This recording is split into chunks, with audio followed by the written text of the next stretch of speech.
Hi friends, welcome. I'm Britt and this is Drea. Today we're talking about diastasis recti and how to test yourself to see how big of a diastasis gap you may or may not have.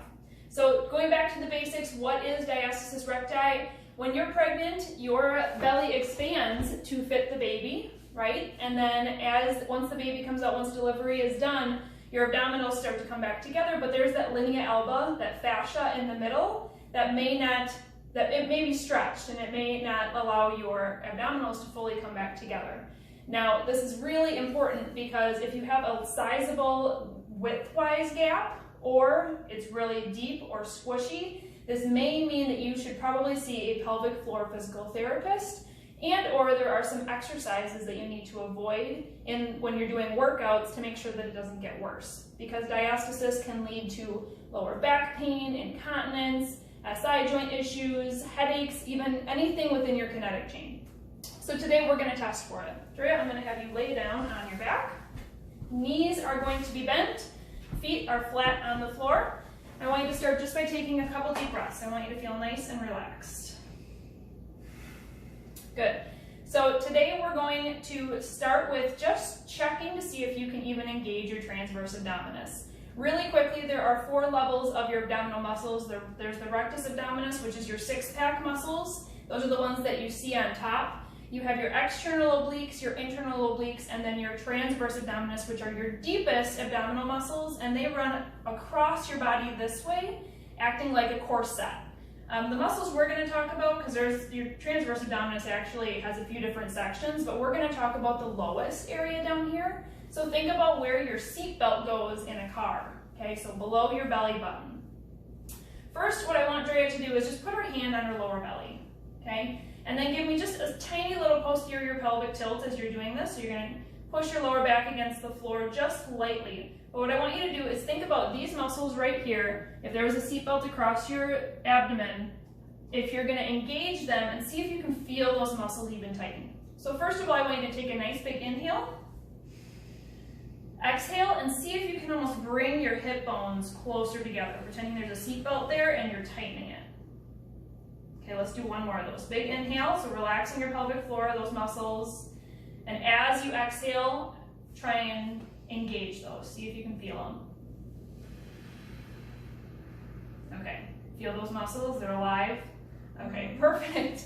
So next, let's do our first test for diastasis. I'm gonna have you reset, kind of wiggle it out. Don't have any muscles firing right now. Now, find where your belly button is.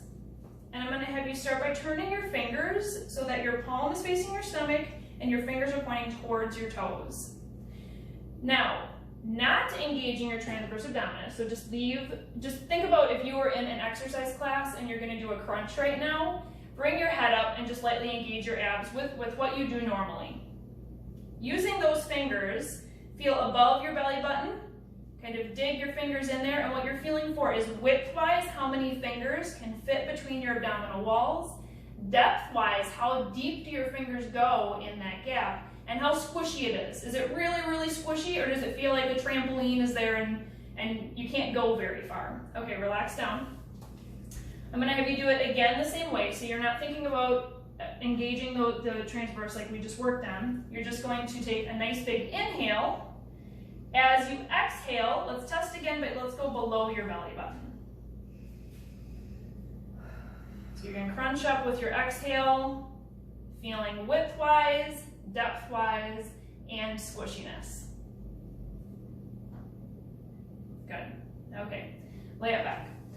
So next, we're going to engage your transverse abdominis. So the first exercise we did to see if it's even alive, if you can even fire it.